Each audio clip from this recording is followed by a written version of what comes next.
So for this assignment, I had to create two moving avatars and will add them to Unity. To create my first avatar, I use everton.me. This is what my avatar looks like. It looks realistic in my opinion. You just have to follow the instructions in order to create yours. You can also customize your outfits, accessories, and animation.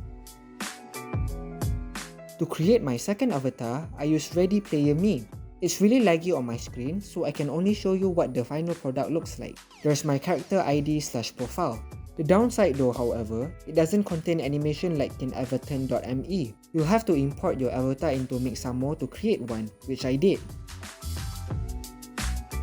This is what my Unity software looks like. I changed some of the shapes into low poly cars that I got online, and I also added my avatars. When I press play, I can add objects by clicking the cube icon. Here, I'm adding my cars and my avatars.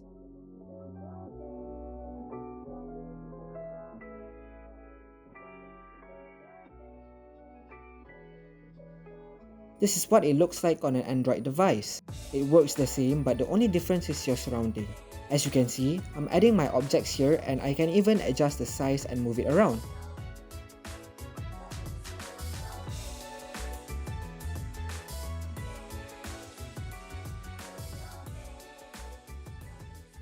So that's it for this video. Thank you for watching.